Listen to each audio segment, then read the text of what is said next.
ವಿಪರೀತವಾದಂಥ ಮುದ್ದು. ಅಂದರೆ ಮಕ್ಕಳನ್ನ ನೆಲದ ಮೇಲೆ ಕಾಲಿಡಕ್ಕೆ ಬಿಡಲ್ಲ, ಆ ಥರ ಮುರುತ್ತು ಮಕ್ಕಳಿಗೆ ತಿನ್ನಿಸೋದು, ಈ ಥರ ಅತಿಯಾದಂಥ ತಂದೆ, ಪೊಸೆಸಿವ್ ತಂದೆ ಅಂಥ ತಂದೆಗಳಿದ್ರೆ ಅವ್ರಿಗೆ ಪೂರ್ತಿ ಅವರ ಲೈಫನ್ನು ಅವ್ರು ಗ್ರೂಮ್ ಮಾಡ್ಕೊಳ್ಳಿಕ್ಕೆ ಬಿಡಿ. That is what 0 to 7 years of a child is a sponge. ಹೊಟ್ಟೆಯಲ್ಲಿ ಮಗು ಇದ್ದಾಗ ತುಂಬ ಸ್ಟ್ರಿಕ್ಟ್ ಆಗಿದ್ರು ತಂದೆ ಆಗ್ಬೋದು, ತಾಯಿ ಆಗ್ಬೋದು. ಈ ಥರ ತುಂಬ ಡಿಸಿಪ್ಲಿನ್ಡ್ ಅಲ್ಲಿ ಬೆಳೆಸ್ತಾರಲ್ಲ ತಂದೆ ತಾಯಿಗಳು. ಬೆಳೀತಾ ಬೆಳೀತಾ ಹಾಗೆ ರೆಬೆಲ್ ಆಗ್ಬಿಡ್ತಾರೆ. ನಂಗೆ ಯಾರೂ ಬೇಕಾಗಿಲ್ಲ. They become so independent. ತಂದೆ ಆಗ್ಬೋದು, ತಾಯಿ ಆಗ್ಬೋದು, ಅವ್ರೇನಾದರೂ ಬೇರೆ ಯಾರೊಟ್ಟಿಗಾದರೂ ಅನೈತಿಕ ಸಂಬಂಧ ಇಟ್ಕೊಂಡ್ರೆ ಅದನ್ನ ಅವ್ರ ಮಕ್ಕಳು ವಿಟ್ನೆಸ್ ಮಾಡಿದ್ರೆ, ನಾನು ಕೂಡ ನನ್ನ ತಂದೆ ಮಾಡಿದ್ದೆ ಸರಿ, ನಾನು ಬೇಕಾದ್ರೂ ಯಾರ ಜೊತೆನಾದ್ರು ಹೋಗ್ಬೋದು. ಸೊ ಈ ಥರ ಈ ಒಂಟಿತನ ಯಾಕೆ ಆಗುತ್ತೆ ಮತ್ತೆ ಹೇಗೆ ಹೊರಗೆ ಬರ್ಬೋದು ಇದರಿಂದ? ಈಗ ಒಂದು ಸಂಬಂಧಕ್ಕೆ ಹೋಗ್ತಿದ್ದೀನಿ ಅಂತ ಹೇಳಿದ್ರೆ, ಆ ಸಂಬಂಧದಲ್ಲಿ ಆ ಪಾರ್ಟ್ನರ್ಗೆ ನಾನು ಆಗಬಾರ್ದು. ಹಾಗೆ ಒಂದು ಕೋಡಿಪೆಂಡೆನ್ಸಿನ ಕ್ರಿಯೇಟ್ ಮಾಡಬೇಕು ಅಂತ ನಾನೇನು ಮಾಡ್ತೀನಿ,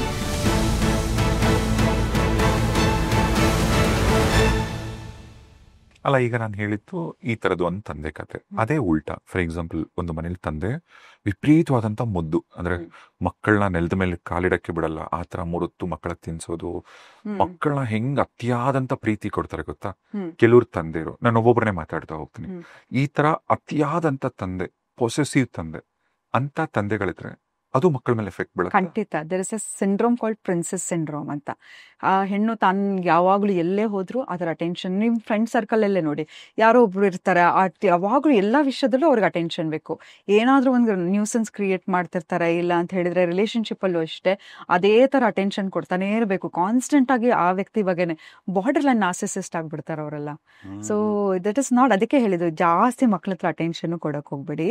ಅವ್ರಿಗೆ ಪೂರ್ತಿ ಅವರ ಲೈಫನ್ನು ಅವ್ರು ಗ್ರೂಮ್ ಮಾಡ್ಕೊಳ್ಳಿಕ್ಕೆ ಬಿಡಿ. That is what 0 to 7 years of a child is a sponge. ಹೊಟ್ಟೆಯಲ್ಲಿ ಮಗು ಇದ್ದಾಗ ಫಸ್ಟ್ ಸೆನ್ಸಿಟಿವ್ ಆರ್ಗನ್ ಯಾವುದು ಸೃಷ್ಟಿ ಆಗುತ್ತೆ ಅಂತ ಹೇಳಿದ್ರೆ ಇಯರ್ಸ್. ಮಗು ಕೇಳಿಸ್ಕೊಳ್ಳಿಕ್ಕೆ ಶುರು ಮಾಡುತ್ತೆ. ತುಂಬಾ ಸ್ಟ್ರಿಕ್ಟ್ ಆಗಿದ್ರು ತಂದೆ ಆಗ್ಬೋದು, ತಾಯಿ ಆಗ್ಬೋದು. ಯಾವ ತರ ಅಂದ್ರೆ, ಈಗ ಟ್ಯೂಷನ್ಗೆ 7 ಗಂಟೆಗೆ ವಾಪಸ್ ಮುಗಿಸ್ಕೊಂಡ್ ಬರ್ಬೇಕು ಅಂದ್ರೆ 7 ಗಂಟೆಗೆ ಬರ್ಬೇಕು.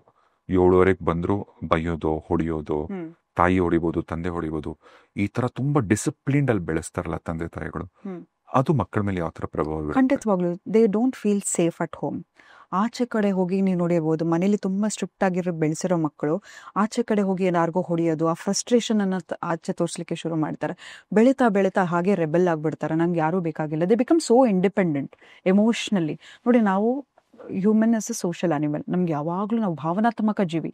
ನನಗೆ ಯಾವಾಗಲೂ ಒಂದು ಸಂಗಾತಿ ಬೇಕು, ಬರೀ ಸೆಕ್ಷುಯಲಿ ಅಂತಲ್ಲ, ಫ್ರೆಂಡ್ಸ್ ಆಗಿರ್ಬೋದು, ನಮ್ಮ ಕಂಪ್ಯಾನಿಯನ್ಶಿಪ್. ಓಕೆ, ಬಟ್ ಹಾಗಾದ್ರೆ ಹಾಗಿದ್ಮೇಲೆ ಅವ್ರು ಏನಾಗ್ತಾರೆ ಅಂತ ಹೇಳಿದ್ರೆ ಅವಾಯ್ಡೆಂಟ್ ಆಗಿಬಿಡ್ತಾರೆ.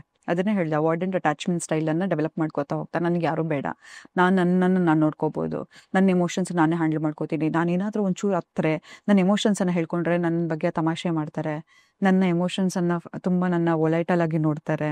ಹೀಗೆಲ್ಲ ಮಕ್ಕಳು ಯೋಚನೆ ಮಾಡೋಕ್ಕೆ ಶುರು ಮಾಡ್ತಾರೆ. ಬೆಳೀತಾ ಬೆಳೀತಾ ಕೂಡ ಅವ್ರು ಅವಾಯ್ಡೆಂಟ್ ಆಗಿಬಿಡ್ತಾರೆ, ತುಂಬ ರೆಬೆಲ್ ಆಗಿಬಿಡ್ತಾರೆ. ಈಗ ಅದೇ ತರ ಒಂದು ತಂದೆ ತಾಯಿ ಮನೆಯಲ್ಲಿ ಈಗ ಯಾರನ್ನಾಗ ಆದರ್ಶವಾಗಿ ನಾವು ನೋಡ್ತೀವಲ್ಲ, ಅಂತ ತಂದೆ ತಾಯಿಗಳು, ತಂದೆ ಆಗ್ಬೋದು, ತಾಯಿ ಆಗ್ಬೋದು, ಅವ್ರೇನಾದ್ರೂ ಬೇರೆ ಯಾರೊಟ್ಟಿಗಾದ್ರೂ ಅನೈತಿಕ ಸಂಬಂಧ ಇಟ್ಕೊಂಡ್ರೆ ಅದನ್ನ ಅವ್ರ ಮಕ್ಕಳು ವಿಟ್ನೆಸ್ ಮಾಡಿದ್ರೆ ಆ ಮಕ್ಕಳ ಮೇಲೂ ಯಾವ ತರ ಇಂಪ್ಯಾಕ್ಟ್ ಬೀರುತ್ತೆ? ಖಂಡಿತವಾಗ್ಲು. ಈಗ ಅವ್ರನ್ನ ನೋಡಿದಾಗ ಒಂದು ಸೇಫ್ ಪಿಲ್ಲರ್ ಅಂತ ಅಸ್ಯೂಮ್ ಮಾಡಿರೋ ಮಕ್ಕಳು, ನನ್ನ ತಂದೆ ಅಥವಾ ನನ್ನ ತಾಯಿಗೆ ಮೋಸ ಮಾಡ್ತಾ ಇದ್ದಾನೆ ಅಥವಾ ನನ್ನ ತಾಯಿ ನನ್ನ ತಂದೆಗೆ ಮೋಸ ಮಾಡ್ತಾ ಇದ್ದಾನೆ, we can not forgive them. It is so important. Because ನನ್ನ ಟ್ರಸ್ಟ್, ನನ್ನ ಮನೆಗೆ ಬಂದರೆ I feel very secure with my parents. ಅವರೇ ಈ ಥರ ಮಾಡಿದಾಗ ನನಗೆ ಫಸ್ಟ್ ಆಫ್ ಆಲ್ ನನ್ನ ತಂದೆ ತಾಯಿ ಇಬ್ಬರು ಸೇರಿ ಪೇರೆಂಟಿಂಗ್ ಮಾಡಿದ್ರೇ ನನ್ನ ನರ್ಚರ್ ಮಾಡಲಿಕ್ಕೆ ಸಾಧ್ಯ. ಅಂಥದ್ರಲ್ಲಿ ನನ್ನ ತಾಯಿ ಅಥವಾ ನನ್ನ ತಂದೆ ಬೇರೆಯವರನ್ನು ಚೂಸ್ ಮಾಡ್ತಿದ್ದಾರೆ ಅಂತ ಹೇಳಿದರೆ ಫಸ್ಟ್ ಸ್ಪೆಕ್ಟ್ರಮ್ ಆಫ್ ಫೀಲಿಂಗ್ಸಲ್ಲಿ ಬರೋದು ಟ್ರಸ್ಟ್ ಬ್ರೋಕನ್ ಆಗಿಬಿಟ್ಟಿರುತ್ತೆ. ಅದಾದಮೇಲೆ ನಾನು ಬೆಳೀತಾ ದೊಡ್ಡೋಳಾದ್ಮೇಲೆ ನನಗೆ ಯಾರ ಮೇಲೂ ನಂಬಿಕೆ ಬರಲ್ಲ. ಇಲ್ಲ, ಅಡ್ವರ್ಸ್ ಎಫೆಕ್ಟ್ ಏನಾಗುತ್ತೆ ಅಂತ ಹೇಳಿದ್ರೆ, ನಾನು ಕೂಡ ನನ್ನ ತಂದೆ ಮಾಡಿದ್ದೆ ಸರಿ, ನಾನು ಬೇಕಾದ್ರೂ ಯಾರ ಜೊತೆನಾದ್ರು ಹೋಗ್ಬೋದು. ಸೊ ಈ ಥರ ಕಂಡೀಷನಿಂಗ್ ಆಗ್ತಾ ಬರುತ್ತೆ. It is very important you keep ನಿಮ್ಮ ಗಂಡ ಹೆಂಡತಿ ಸಂಬಂಧ ತುಂಬ ಚೆನ್ನಾಗಿದೆ, ನಮ್ಮ ಫಾರ್ಮ್ ಆಫ್ ಲವ್ ಹೇಗಿದೆ ನೋಡಬೇಕು ಅನ್ನಂಗಿದ್ರೆ ಮಾತ್ರ ಒಂದು ಮಗುಗೆ ಜನ್ಮ ಕೊಡಿ. ಮತ್ತೆ ಕೆಲವು ಮಕ್ಳಿರ್ತಾರೆ ಹೇಗೆ ಅಂದ್ರೆ, ಚಿಕ್ಕ ವಯಸ್ಸಿಂದನೂ ಅಷ್ಟೇ ಅವ್ರು ಬೆಳೆದ್ಮೇಲೂ ಹಾಗೆ ಆಗ್ತಾರೆ. ಏನು ಅಂದ್ರೆ ಯಾರೊಟ್ಟಿಗೂ ಮಾತಾಡಲ್ಲ, ಇಂಟ್ರೋವರ್ಟ್ ಅಂತ ಏನ್ ಕರಿತೀವಲ್ಲ, ಅಂದ್ರೆ ಅವ್ರಿಗೆ ಫ್ರೆಂಡ್ಸ್ ಇರಲ್ಲ, ಅಥವಾ ಫ್ರೆಂಡ್ಸ್ ಇದ್ರು ಹಾಯ್ ಹಲೋನೋ, ಒಬ್ಬರೇ ಇರಕ್ಕೆ ಇಷ್ಟಪಡ್ತಾರೆ. ತುಂಬಾ ಲೋನ್ಲಿನೆಸ್, ಅಂದ್ರೆ ಲೋನ್ಲಿನೆಸ್ ಅಂತನಕ್ಕಿಂತ ಅವ್ರು ಯಾರನ್ನೂ ಹಚ್ಕೊಳ್ಳೋದೇ ಇಲ್ಲ, ಒಬ್ಬೊಬ್ಬರೇ ಬದುಕ್ತಿರ್ತಾರೆ. ಇದೆಲ್ಲಾನು ಚೈಲ್ಡ್ಹುಡ್ ಟ್ರಾಮಾನ? ಹೌದು. ಚಿಕ್ಕ ವಯಸ್ಸಿಂದ ಆ ಮಗು ಮೇಲೆ ತುಂಬ ಜಡ್ಜ್ಮೆಂಟ್ ಮಾಡಿರ್ತಾರೆ. ಕರಿಯ ಅಂತ ಕರೆಯೋದು, ಡುಮ್ಮ ಅಂತ ಕರೆಯೋದು, ಕುಳ್ಳ ಅಂತ ಕರೆಯೋದು. ಸೊ ಆ ಮಗುವಿನ ಸೆಲ್ಫ್ ಎಸ್ಟೀಮ್, ಲೋ ಕಾನ್ಫಿಡೆನ್ಸ್ ಆಗ ನಾವು ತಮಾಷೆಯಲ್ಲೂ ಮನೇಲಿ ಏನೋ ಒಂದು ಮಾತಾಡ್ತಾ ಇರ್ತೀವಿ, ಡುಮ್ಮ ಬಾರೋ ಇಲ್ಲಿ, ಕರಿಯ ಬಾರೋ ಇಲ್ಲಿ ಅಂತ. ಆದರೆ ಆ ಮಕ್ಕಳ ಮೇಲೆ ಎಷ್ಟು ಇಂಪ್ಯಾಕ್ಟ್ ಆಗುತ್ತೆ ಗೊತ್ತಾ. ಸೊ ತನ್ನ ಫಿಸಿಕಲ್ ಅಪಿಯರೆನ್ಸನ್ನು ಕೆಲವರು ತನ್ನ ಮುಖವನ್ನು ಕನ್ನಡಿಲಿ ನೋಡ್ಕೊಳ್ಳೋದಕ್ಕೆ ತುಂಬಾ ಹೇಟ್ ಮಾಡಲಿಕ್ಕೆ ಶುರು ಮಾಡಿಬಿಡ್ತಾರೆ. ಅಂಥ ಕಂಡೀಷನಿಂಗನ್ನು ನಾವು ಥೆರಪಿಲಿ ಟ್ರೀಟ್ ಮಾಡುವಾಗ ನಮಗೆ ತುಂಬ ಚಾಲೆಂಜಿಂಗ್ ಅನ್ಸುತ್ತೆ. ಯಾಕಂತ ಹೇಳಿದ್ರೆ ಮಾತಾಡೋದಕ್ಕೂ ಎಕ್ಸ್ಪ್ರೆಸ್ ಮಾಡೋದಕ್ಕೂ ಅವ್ರಿಗೆ ಆಗ್ತಾ ಇರಲ್ಲ. ಬಿಡಿ, ಒಂದು ಸಂಬಂಧಕ್ಕೆ ಹೋಗೋದಿರಲಿ, ತಮ್ಮ ಜೊತೆ ತಾವು ಒಂದು ಸಂಬಂಧವನ್ನೇ ತುಂಬಾನೇ ಹಾರ್ಡ್ ಮಾಡ್ಕೊಂಡ್ಬಿಟ್ಟಿರ್ತಾರೆ. ಮಕ್ಕಳಿಗೆ ಯಾವುದೇ ಕಾರಣಕ್ಕೂ ಆ ಥರ ಮಾತಾಡೋದಾಗಿರ್ಬೋದು, ಅಥವಾ ಆ ಮಗುವಿನ ಕಾನ್ಫಿಡೆನ್ಸನ್ನು ಕುಗ್ಸೋದಾಗಿರ್ಬೋದು, ಬೇರೆ ಮಕ್ಕಳ ಜೊತೆ ಕಂಪೇರ್ ಮಾಡೋದಾಗಿರ್ಬೋದು, ಇದು ಯಾವುದನ್ನು ಮಾಡಬಾರ್ದು. ಅಂಡ್ ಅದೇ ಥರದ ಮಕ್ಕಳೇ ಬೆಳೆದ ದೊಡ್ಡೋರಾದ್ಮೇಲೆ ಒಂಟಿಯಾಗಿರೋದು ಬೇರೆ, ಒಂಟಿತನ ಫೀಲ್ ಮಾಡೋದು ಬೇರೆ. ಇತ್ತೀಚೆಗೆಲ್ಲ ತುಂಬಾ ಜನಕ್ಕೆ ಅದೊಂದು ಲೋನ್ಲಿನೆಸ್ ಕಾಡ್ತಿದೆ ಗೊತ್ತಾ. ಹೌದು. ಅದೇನು ಇನ್ಸೆಕ್ಯೂರಿಟಿಯಿಂದನೋ ಏನೋ ಗೊತ್ತಿಲ್ಲ, ಈ ಒಂಟಿತನ ಯಾಕೆ ಕಾಡುತ್ತೆ ಮತ್ತೆ ಹೇಗೆ ಹೊರಗೆ ಬರ್ಬೋದು ಇದರಿಂದ? ಈಗ ಎಕ್ಸಾಂಪಲ್ ಒಂಟಿತನ ಅಂದೇನೆ ಹೇಗೆ ಕಾಡುತ್ತೆ ಅಂತ ಹೇಳಿದ್ರೆ, ಈಗ ನೀವು ಏನೋ ಒಂದು ಆರ್ಡರ್ ಮಾಡ್ತೀರಾ, ಆ ಆರ್ಡರ್ ರಿಸೀವ್ ಮಾಡೋಕ್ಕೆ ನೀವು ಮನೇಲಿರ್ಬೇಕು. ನೀವು ಮನೇಲಿಲ್ಲ ಅಂತ ಹೇಳಿದ್ರೆ ವಾಪಸ್ ಹೋಗ್ಬಿಡುತ್ತೆ. First of all, I made an choice to B alone. ನಾನು ಒಂಟಿಯಾಗಿರಬೇಕು, ನನಗೆ ಯಾರ ಜೊತೆಯಲ್ಲಿ ಇರೋದು ಬೇಡ ಅಂತ ಹೇಳಿ ನಾನು ಒಂಟಿಯಾಗಿರೋದು ಬೇರೆ. ಒಂಟಿತನ ಅನ್ನೋದಾಗತ್ತೆ, ಮದುವೆಯಲ್ಲೂ ಕೂಡ ಒಂಟಿತನ ಕಾಡಕ್ಕೆ ಶುರು ಆಗುತ್ತೆ. ನೀವು ನೋಡಿರ್ಬೋದು, ಎಷ್ಟೋ ಜನ ಮದುವೆಯಲ್ಲಿ ಯಾಕೆ ಚೀಟ್ ಮಾಡ್ತಾರೆ, ಎಲ್ಲಾನು ನೋಡ್ಕೊಂಡೆ ಎಲ್ಲ ಕ್ರೈಟೀರಿಯಾನು ಟಿಕ್ ಆದರೆ ಮಾತ್ರ ನಾವು ಮದುವೆ ಆಗ್ತೀವಿ ಅಲ್ವಾ.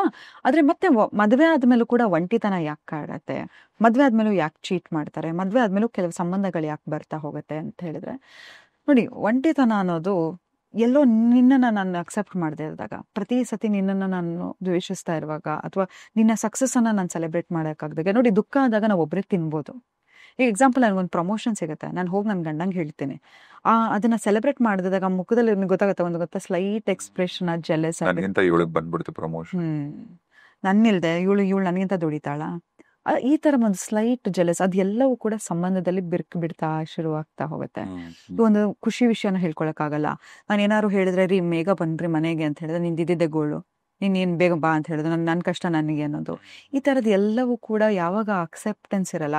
ಇಷ್ಟೆಲ್ಲ ಅಲಂಕಾರ ಮಾಡ್ಕೊಂಡಿರ್ತೀವಿ, ಎಲ್ಲೋ ಒಂದು ಕಡೆ ಒಂದು ಹೊಗಳಿಲ್ಲ ಅಂತ ಹೇಳಿದ್ರೆ, ರಾಜೇಶ್ ತುಂಬ ಚೆನ್ನಾಗಿ ಕಾಣಿಸಿದೆ ಅಂತ ಹೇಳಿದ್ರೆ, ನಿಮ್ಮ ಫ್ರೆಂಡ್ಸ್ ಎಲ್ಲ ಹೇಳ್ತಾ ಇರ್ತಾರೆ.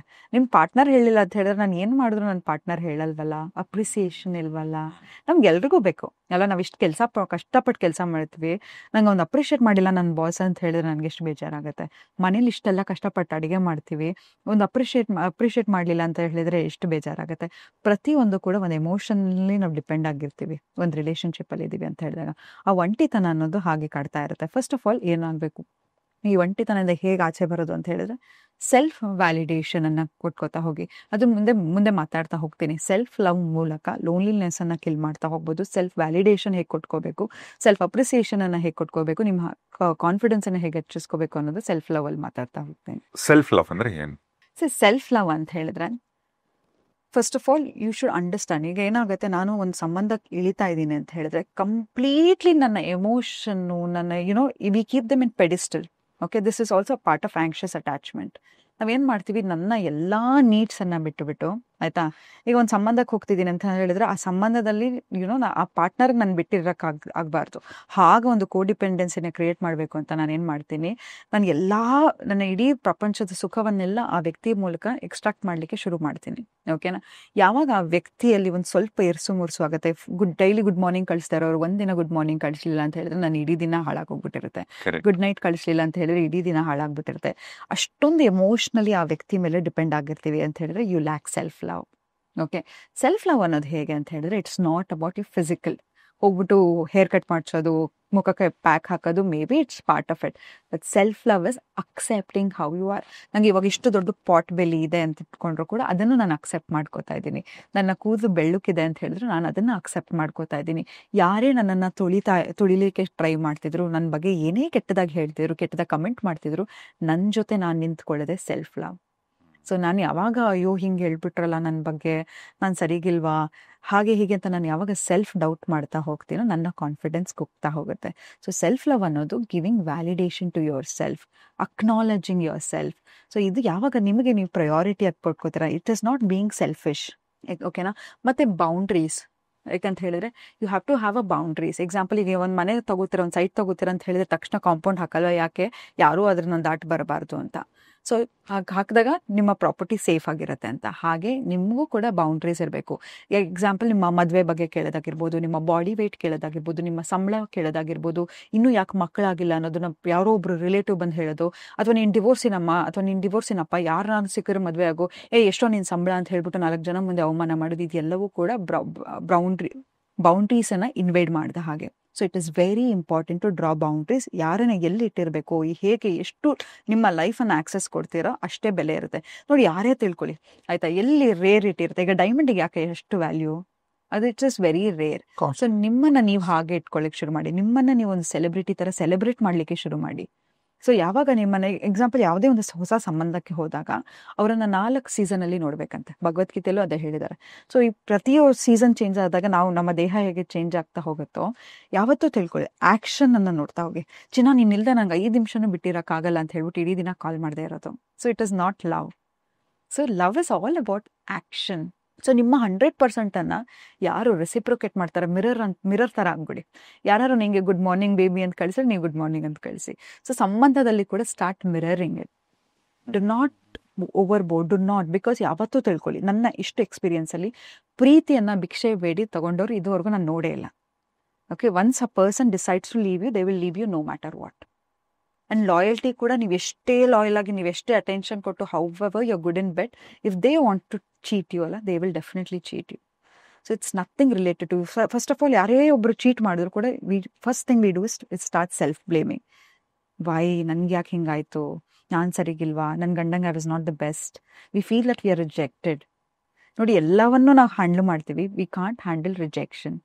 ನಮ್ಮ ಸ್ಕೂಲಲ್ಲಿಂದ ಏನು ಹೇಳ್ಕೊಡ್ತಾರೆ, ಬುಕ್ಸ್ ಕಲೆಕ್ಟ್ ಮಾಡು, ಪೆನ್ ಕಲೆಕ್ಟ್ ಮಾಡು, ಸ್ಟ್ಯಾಂಪ್ ಕಲೆಕ್ಟ್ ಮಾಡು, ಕಾಯಿನ್ಸ್ ಕಲೆಕ್ಟ್ ಮಾಡು. We are never thought to let go of someone, let go of emotion. ಹೇಗೆ ಎಮೋಷನ್ ರಿಜೆಕ್ಷನನ್ನು ಹ್ಯಾಂಡಲ್ ಮಾಡೋದು ಅಂತ. ಎಷ್ಟೋ ಜನ ಇಂಟರ್ವ್ಯೂಯಲ್ಲಿ ಫೇಲ್ ಆಗಿಬಿಟ್ರು, ಒಂದೇ ಸತಿ ಇರೋದನ್ನು ನಾವು ನೋಡಿದ್ದೀವಿ. ಬಟ್ ಇದೆಲ್ಲವೂ ಕೂಡ ರಿಜೆಕ್ಷನನ್ನು ಹ್ಯಾಂಡಲ್ ಮಾಡೋದನ್ನು ನಾವು ಕಲಿಸ್ಕೋಬೇಕು.